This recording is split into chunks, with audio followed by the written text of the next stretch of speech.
पण ब्राह्मणाची कथा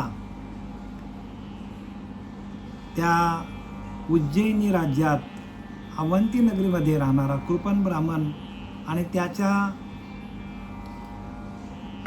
जीवनात जे काही प्रसंग घडले आणि त्या प्रसंगातून आपल्याला प्रत्येकाच्या मनाला बोध व्हायला पाहिजे. प्रत्येकाने मनाला बोध द्यायचा असतो आणि त्या बोधातून आपल्याला ज्ञान प्राप्त होतो.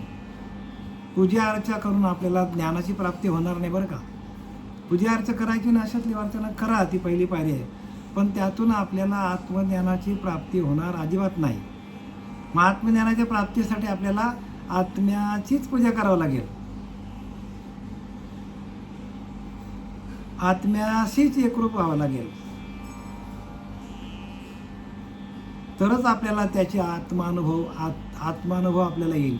आपल्याला आत्म्याचाच अनुभव यायला पाहिजे.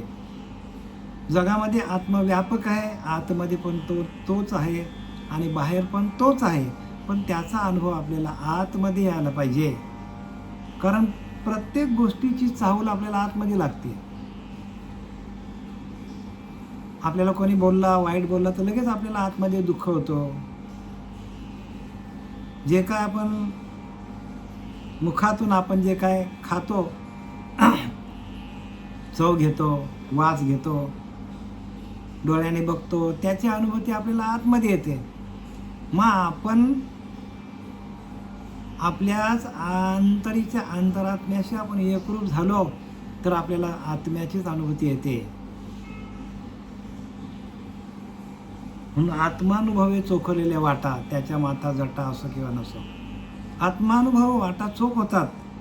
अशा वाटा चोख होत नाही, सगळ्या वाटा आपल्या बंद आहेत. कारण अनेक जन्मामध्ये आपण काय केलं आहे, विषयांचं भोग घेतलेलं आहे आणि ते विषयच माणसाला आवडतात आणि ते विषय तो त्यांचा झाला नारायण. नावडे जन धन माता पिता, बघा, विषय तो त्यांचा झाला नारायण. नावडे जन धन माता पिता बंधू सगळे सोयरे काही आवडत नाही त्याला नंतर. का तर तो आत्मानंदामध्ये जातो आणि आत्मानंद आतमध्ये आहे आणि आपले बाकीचे जे नातेवाईक आहेत ते सगळे बाहेर आहेत. मग ज्या ठिकाणी ती वस्तू आहे त्या वस्तूशी आपण एकरूप व्हायला पाहिजे. जर आपण त्या वस्तूशी एकरूप झालो तरच आपल्याला आत्मानुभव येईल.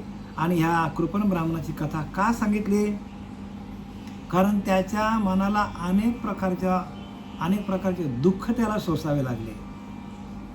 घरदार बायका मुलं सगळं उद्ध्वस्त झाले त्याचं घर, आणि त्याच्या मनाला एवढा धक्का बसला आणि मग त्याने मनावरतीच अभ्यास केला की हे सगळं करणं कोणाचं आहे, मनाचंच आहे. म्हणून वैर मन चिंती ते वैरी न चिंती, मनाकडे सगळं आहे पण त्या मनाची आपल्याला अभ्यास नाही आणि मनावरतीच जास्त काय करायला पाहिजे, अभ्यास करायला पाहिजे. आपण सकाळी उठल्यापासून रात्री झोपेपर्यंत आपल्या मनामध्ये जे जे विचार येतात त्याच्यावर आपण मनन करायला पाहिजे.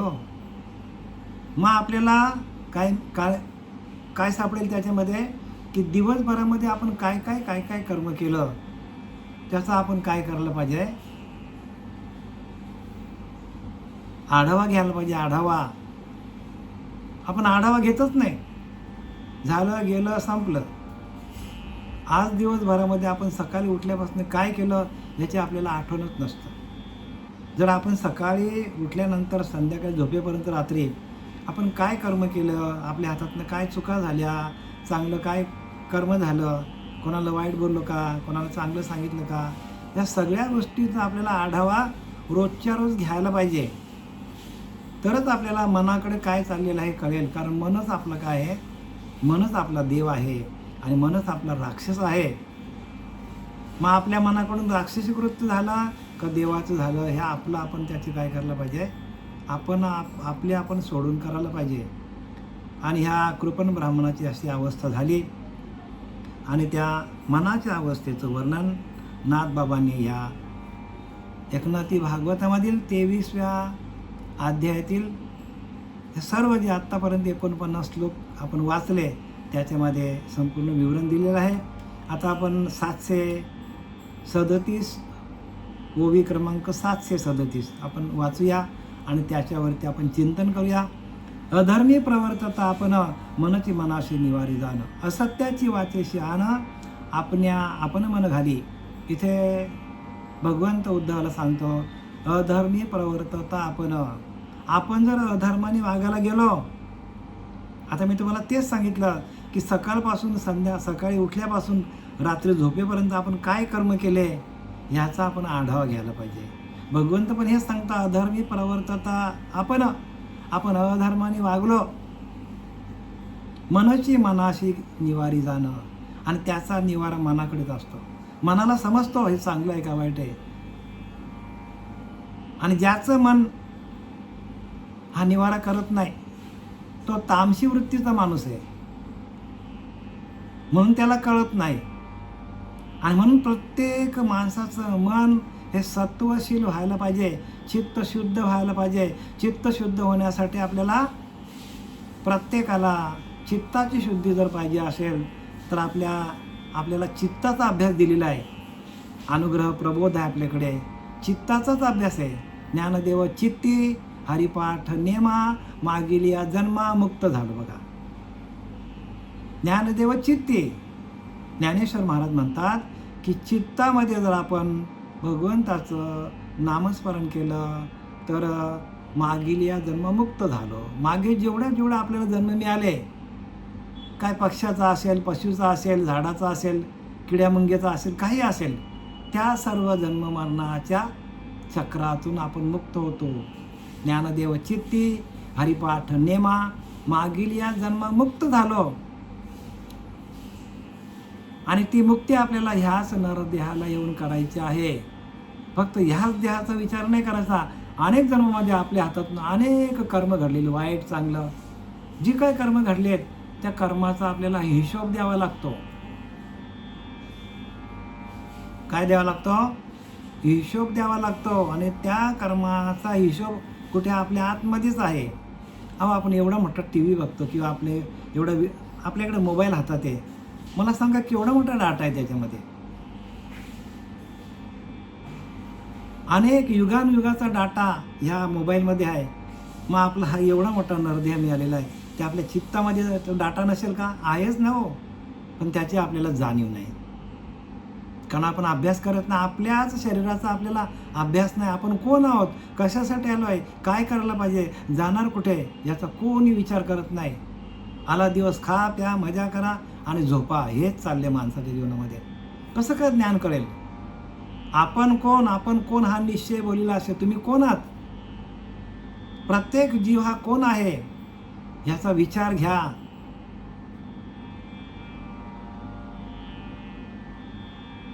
काय लिहिलंय की संसार त्याग न करता, प्रपंच उपाधी न सांडिता, जन्मामध्ये सार्थकता एका विचाराची होय. संत रामदास सांगतात, प्रपंच त्याग न करता, संसार त्याग न करता, प्रपंच उपाधी न त्यागिता, जन्मामध्ये सार्थकता एका विचाराची. विचार करा तुम्ही, आपण कोण आहोत याचा विचार करा प्रत्येकाने. तुम्ही मनुष्य आहात ना, तर तुम्हाला विचार करण्याचा अधिकार आहे. आणि तो विचार तुमच्या मनामध्ये तुम्हालाच काय करायचा, तुम्हालाच विचारातून विचार करता करता हा जो नरदेह मिळालेला आहे, नरदेह आपल्याला परत मिळणार नाही. एकदाच मिळाला आहे. आणि तो मिळालेला नरदेह आपण भगवंताच्या भजनानंदामध्ये जाण्यासाठी, त्याचं अखंड नामस्मरण करण्यासाठी कसा स्वतःला वाहून घ्यायचा, प्रपंचातून बाजूला होऊन, विषयांमधून बाजूला होऊन, त्रिगुणामधून बाजूला होऊन, अहंकारातून बाजूला होऊन आपण त्या परमात्म तत्वाशी एकरूप कसं व्हायचं. आणि परमात्म तत्वाशी एकरूप झाल्यानंतर आपल्याला जे ज्ञान येतं त्याला म्हणतात आत्मज्ञान. काय म्हणतात त्याला? आत्मज्ञान. आपल्याच आत्म्याचं आपल्याला ज्ञान नाही. युगा एकलाच एक चालवितो तिन्ही लोक, त्या आत्मारामाचा विवेक पाहिलाची पहावा. त्या आत्मारामाचा विवेक आहे तो आपल्याजवळ आहे.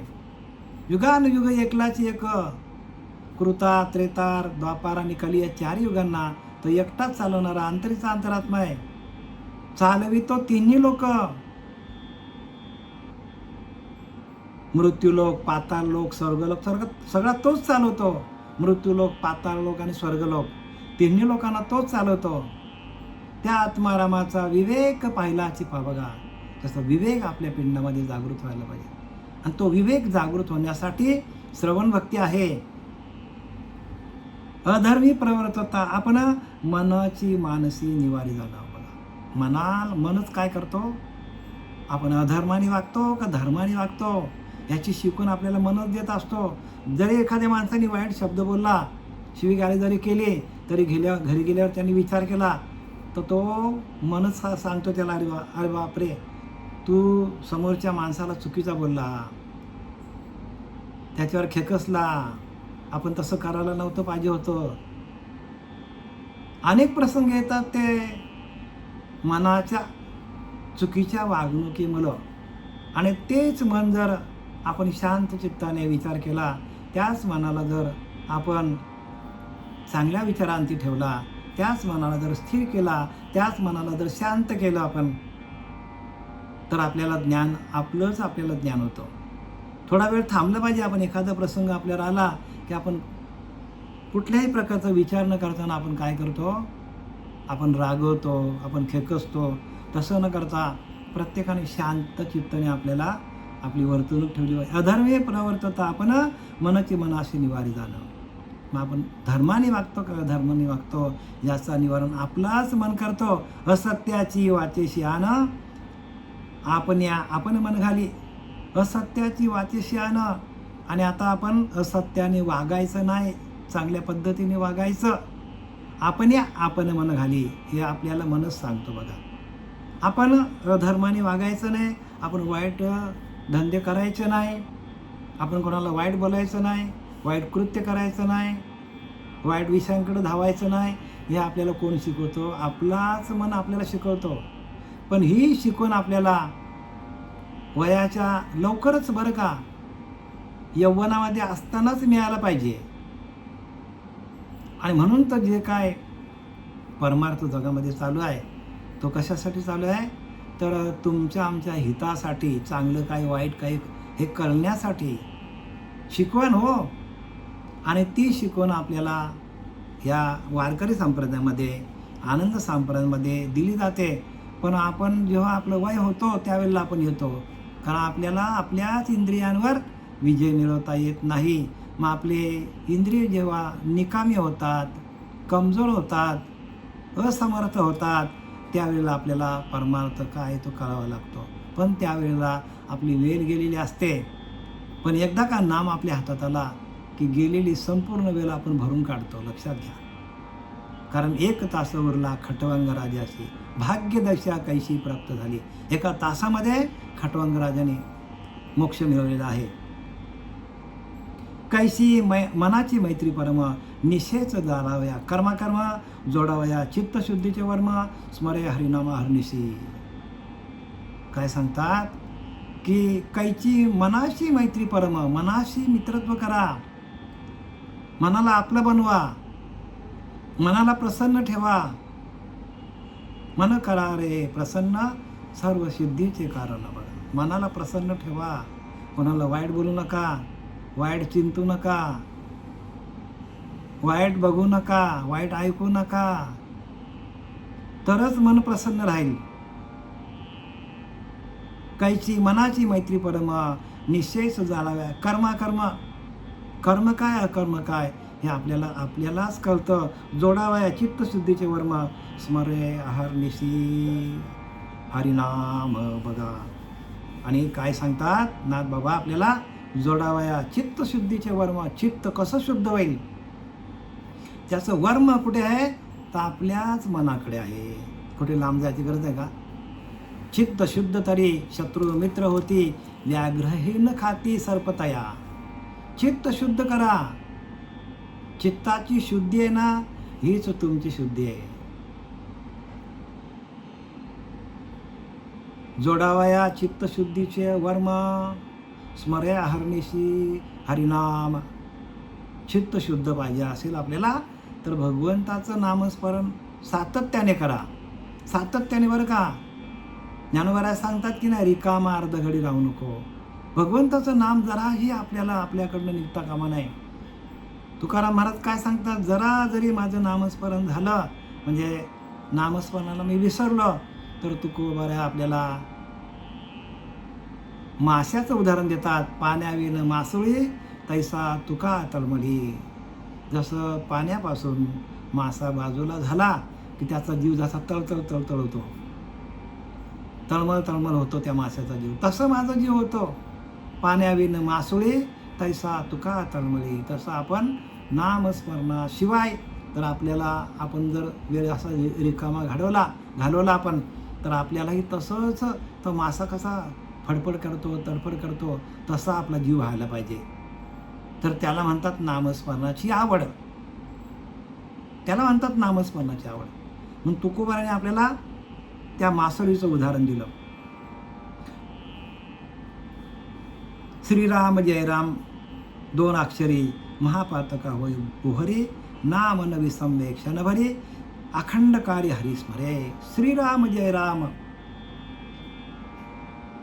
रामाचा जप जपा, भगवान शंकराचा जप जपा, कृष्णाचा जपा, विठ्ठल विठ्ठल बोला, हरे राम हरे कृष्ण बोला, राम कृष्ण हरी बोला, जय हरी बोला. कुठल्याही मंत्राचा काय करा, जप जपा. महापातका होय बोहरी. त्याच्याने काय होईल, आपल्या आतमध्ये असलेले अनेक जन्माची पाप निघून जातील, बाहेर पडून जातील.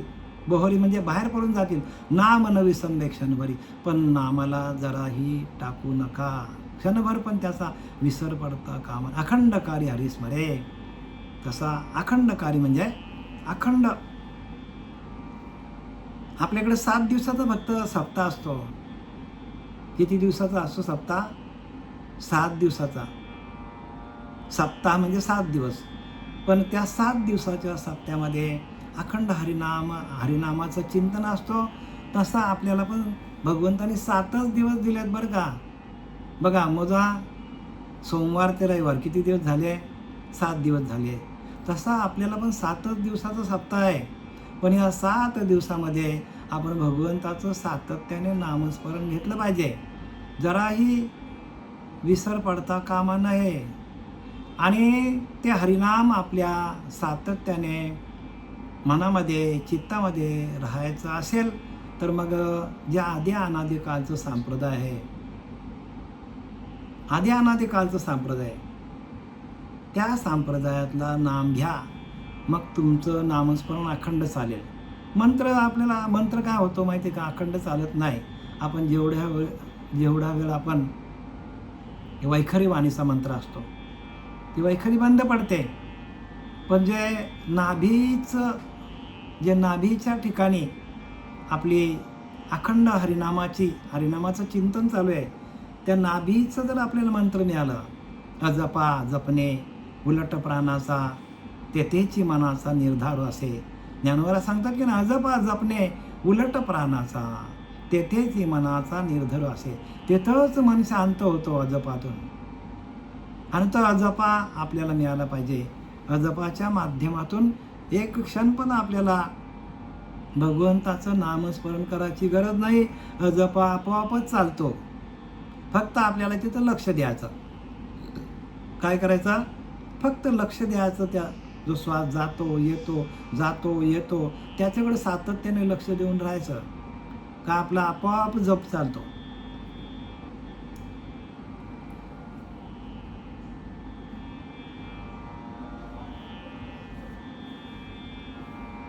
तेव्हा असत्याचे शीस तोडी अधर्माची साली काढी कल्पनेचे पाय मोडी चटका तोड्या आशेचा. आणि असं आपण सातत्याने जर अखंड नामस्मरण आपलं चालू झालं, तर सत्याचे शीस तोडी. बघा, माणसाला खोटं बोलण्याची पण इच्छा होत नाही. अधर्माची साली काढी. माणूस अधर्माने वागत नाही. कारण आपण ज्या भगवंताचं नामस्मरण करतो तो भगवंतच कसा आहे? सत्य तू, सत्य तू, सत्य तू विठ्ठला. तोच सत्य आहे, बाकी सगळं खोटं आहे. तोच शाश्वत आहे. ज्या भगवंताचं आपण नामस्मरण करतो त्या भगवंताचं, त्या नामच सत्य आहे. एका नामाशिवाय बाकी जे काय दिसतं ती माया आहे. एका नामाशिवाय जे दिसतं आपल्याला, जे डोळ्याने दिसतं ती माया आहे. आणि ती माया जाणार आहे. आणि भगवंतच सत्य आहे. आणि त्या भगवंताचा नामच सत्य आहे. आणि त्या सत्याशी आपण एकरूप झाल्यानंतर, त्या नामाशी आपण एकरूप झाल्यानंतर असत्याची शीस तोडी. बघा, असत्याचं काय होतं? निघून जातो. जेवढं जेवढं असत्य आहे, जेवढं जेवढं खोटं आहे, जेवढं जेवढं जाणार आहे त्याचा विसर पडतो. आणि अधर्माची साली काढी. बघा, अधर्म निघून जातो आणि धर्माने माणूस वागायला लागतो. चांगले कर्म करतो, चांगले विचार करतो, प्रपंच नेटाने करतो, पण सत्याने करतो. खऱ्याची संगत धरतो, खोट्याच्या संगतीमध्ये माणूस जात नाही. आणि कल्पनेची पायमोडी. जेवढे जेवढे देव आहेत कल्पनेचे, हे सगळे कल्पनेचे देव आहेत. हे कल्पनेची पायमोडी म्हणजे ज्या आपल्याला त्रास देणाऱ्या आपल्या कल्पनाच आहेत, त्या कल्पना निघून गेल्या की आपणच परब्रह्म आहोत. कल्पना जाई सांडे त्याची गा संन्यासी योग घडे, ज्ञानोबा सांगतात. कल्पना टाकली का आपणच देव आहोत. एका तासामध्ये कोटी वेळा सृष्टी होती जाती दृष्टी तोची हरी. एका तासामध्ये आपण काय करतो? कोटी वेळा सृष्टीची रचना करतो कल्पनेच्या द्वारे. आणि कोटी वेळा आपण मोडून टाकतो एका तासामध्ये, बरं का. आता जन्माला आल्यापासून आपण किती कल्पना केली असेल आपल्यालाच माहीत नाही. त्याची गणती देवाकडे पण नसेल, एवढे आपण कल्पना करतो. बघा ना, तुम्ही विचार. म्हणून मी तुम्हाला काय सुरुवातीला काय बोललो प्रवचनाच्या, की तुम्ही तुमच्या जीवनाचा आढावा घ्या, सिंहावलोकन करा, सिंहावलोकन करा. आपण आता कुठपर्यंत आलो? आपल्या आता जो काय कोणाची 25, 30, 40, 50, 60, 70 जे काय वय असेल त्या वयामध्ये आपण कितीतरी प्रकारच्या कल्पना केल्या. आणि इथं म्हणजे कल्पना अविद्या, त्याने झाला जीव. कल्पना ही अविद्या आहे, कल्पना हा अज्ञान आहे. आणि त्याच्यामुळं आपण काय करतो? जीव भावावर आहोत. आपली कल्पना गेली, आपणच परब्रह्म आहोत. लांब कुठे जायचं? कल्पना जाय सांडे त्याची गा संन्यासी योग घडे. म्हणून कल्पना काय करे? म्हणून काय सांगतात मोठे मोठे संत? हे सांगतात, सांडा रे कल्पना, ओळखा रे वस्तू, सांडा रे कल्पना. वस्तू म्हणजे अंतरीचा अंतरात्मा. ओळखा रे वस्तू, सांडा रे कल्पना. कल्पना टाका आणि तुमच्या अंतरीच्या अंतरात्म्याला ओळखा. जर कल्पना तुमच्याकडं अनेक प्रकारचे येत असतील, कल्पना गेल्या आपणच परब्रह्म आहोत, आपणच देव आहोत. कुठे जायची गरज नाही. एवढा सोपा परमार्थ आहे, पण तो करण्यासाठी अनुग्रह लागेल. अनुग्रहाशिवाय नाही करणार. कल्पनेचे पायमोडी, चटका तोडी आशेचा. ज्यावेळेला आपल्या कल्पना आपण टाकून देतो त्यावेळेला आपल्या आशा आकांक्षा कामना भावना असूया, इच्छा आकांक्षा कामना भावना असूया, रजगुण तमगुण सत्वगुण, काम क्रोध लोभ मद मत्सर दंभ संशय चिंता सगळं बाजूला होतात. विकल्पाचा घरठाव मोडी आणि प्रपंचाचे दात पाडी. अविश्वासू ती ठाई तोडी, विश्वासाची गुढी उभवी मन. हे सगळं मनाचंच चालले बरं का आपल्याकडे. आपल्याला मनालाच शिकवण द्यायची आहे. आणि म्हणून नाथांनी एवढा विस्तारित केलेला ज्ञान आहे. नाथ बाबा काय सांगतात की विकल्पाचा घर ठाव मोडी, प्रपंचाचे दात पाडी. काय सांगतात? मग मन विकल्पाचे घर पाडून टाकते आणि प्रपंचाचे दातच पाडते हो. कारण प्रपंच किती पण केला, प्रपंच करिता नेटका करता फिका होते. कधी फिका होतं माहीत पडत नाही. प्रपंच मुळातच खोटा आहे. प्रपंच जे दिसतं त्याचा नाश होणार आहे, म्हणजे जे नाश होणार त्यात ते सगळं खोटं आहे हो. यात दृष्टाम दान नाष्टाम, जे दिसतं त्याचा नाश होणार आहे. अविश्वासाचा मागमूस ठेवीत नाही. मन काय करतो? अविश्वास काढून टाकतो. अविश्वासाचा मागमूस ठेवीत नाही आणि विश्वासाचा ध्वज उभारतो. त्या मनाला जर त्या मनाकडे विवेक जागृत झाला तर तो काय करतो, त्या नामावर विश्वास ठेवतो, त्या गुरूंवर विश्वास ठेवतो, आपल्या सर्व लोकांवर विश्वास ठेवतो. तो मन काय करतो, विश्वास ठेवायला सुरुवात करतो. आणि एकदा का मनाचा विश्वास पक्का झाला, एकदा का मनाचा विश्वास तुमचा पक्का झाला, मनाने विश्वास संपादन केला, तर तुम्ही ह्या जगामध्ये काय मिळू शकत नाही, सगळं काय मिळू शकतं तुम्हाला. सगळ्या गोष्टी तुम्हाला मिळतील, पण तुम्ही मनाचा विश्वास संपादन करायला पाहिजे.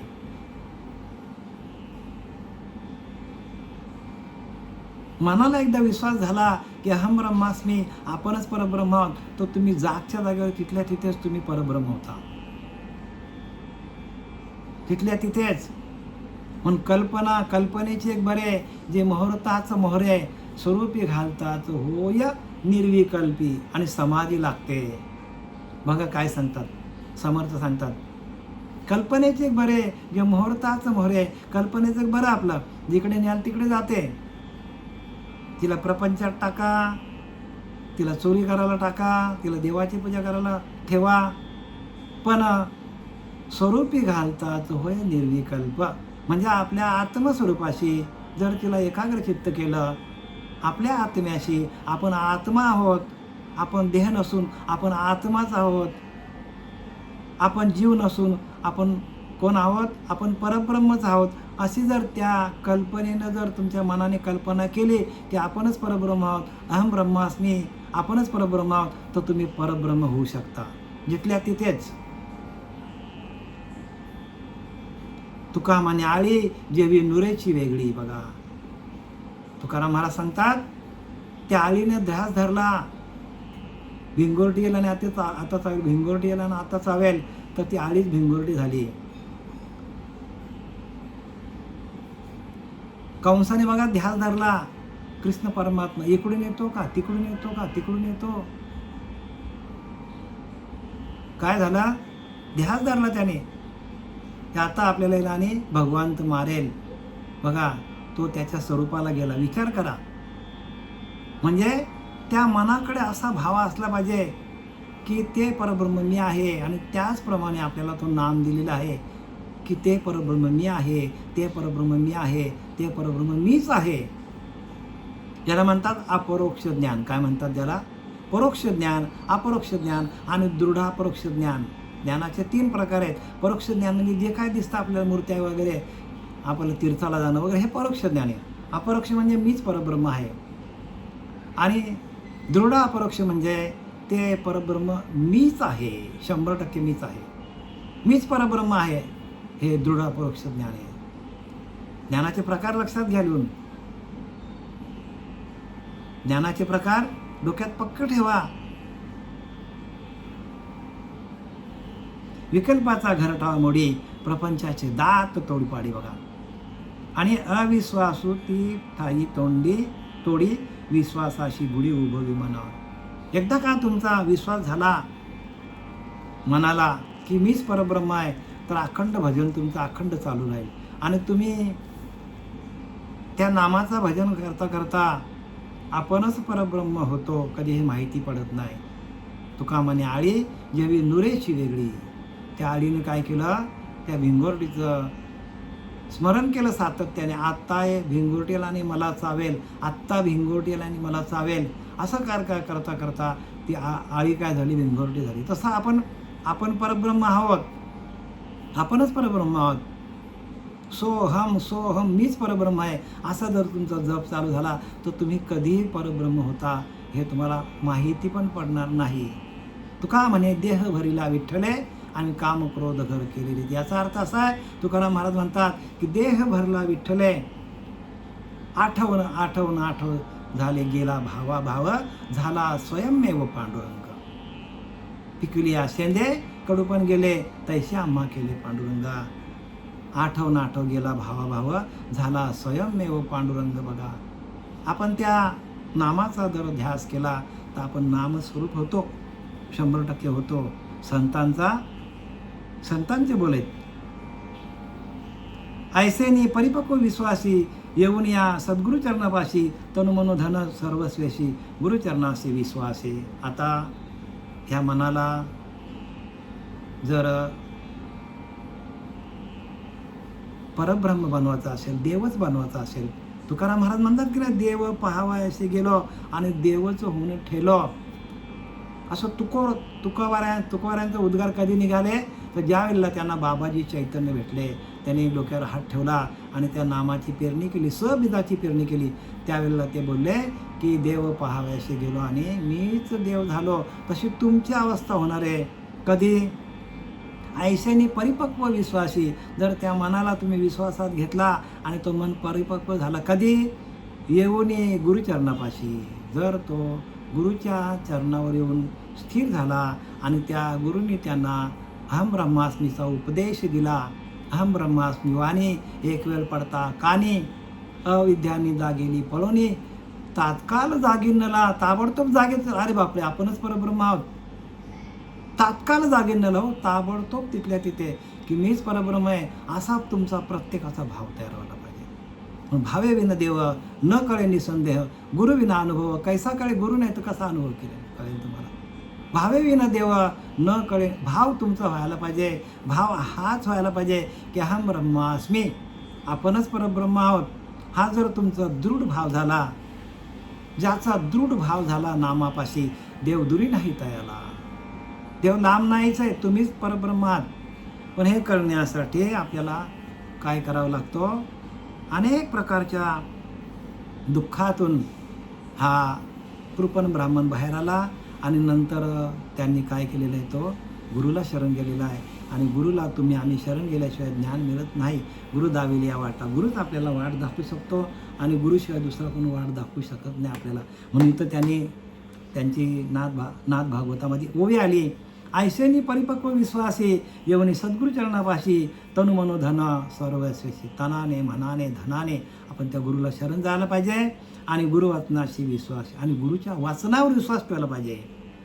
ते ज्ञान पैगाबरवे. ज्ञानवऱ्या सांगतात की नाही, ते ज्ञान पैगाबरवे जरी म्हणे हाती आणावे तरी संताया भजावे सर्वस्वी, तरी तनुमनुजीवी चरणाशी लागावे. अगरवत्ता करावे. कोणत्याही प्रकारचं गर्व न करताना अगर्वता करावे. तनुमनुजीवी चरणाशी लागावे, अगर्वता करावे. दास्य सकल, त्या श्रीगुरूंचं दास्य भक्ती आपल्याला करता यायला पाहिजे.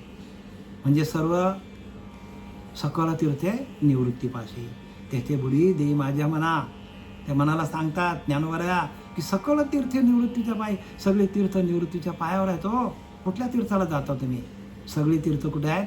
निवृत्तीच्या पायाजवळ. आणि मी निवृत्तीच्या पायाजवळ बुडी देऊन राहिलो आणि म्हणून मला हे ज्ञान झालं. तसं तुम्ही गुरु करा, तत्वदर्शी गुरु करा. कुठल्याही गुरुला गुरु करू नका, तत्वदर्शी गुरुला शरण जा. जो तुम्हाला नाम देईल, डोक्यावर हात ठेवेल, तुमच्या गळ्यामध्ये तुळशी माल घालेल, तुळशी माल घाला गोपीचंदटीला आणि हृदय कळवला वैष्णवांच्या पंथात या. आधी अनादी काळाचा संप्रदाय, त्या संप्रदायाकडे या. इतर संप्रदायाकडे नाम नाही आहे, ते मंत्र आहेत त्यांच्याकडे. मंत्रतंत्राने आपल्याला काही मिळणार नाही. मंत्रतंत्राने आपल्याला जन्ममरणाचा फेरा चुकवता येणार नाही. मंत्रतंत्र उपदेशी ते गुरु आहेत, घरोघरी आहेत ते, परंतु शिष्यास मिळवी सद्वास्तु ते. त्याशी श्रीगुरु, त्याशी सद्गुरू श्रीकृष्ण माने. म्हणजे ज्या शिष्याला जीव आणि शिवाचं ऐक्य करून देतात त्यालाच तुम्ही गुरु म्हणा, असं कृष्ण परमात्म्याने या एकनाथी भागवतामध्ये स्पष्टपणे सांगितलेलं आहे की जो गुरु आपल्या शिष्याला जीव शिवाचा ऐक्य करून ध्यानाला बसून डोक्यावर हात ठेवून जीव शिवाचा ऐक्य करून देतो त्यालाच गुरु म्हणा. दुसरा कोणाला गुरु म्हणू नका. ते असतील ते समाज प्रबोधनकार असतील असं त्यांना समजा, असं भगवंताने स्वतः सांगितलेले आहे.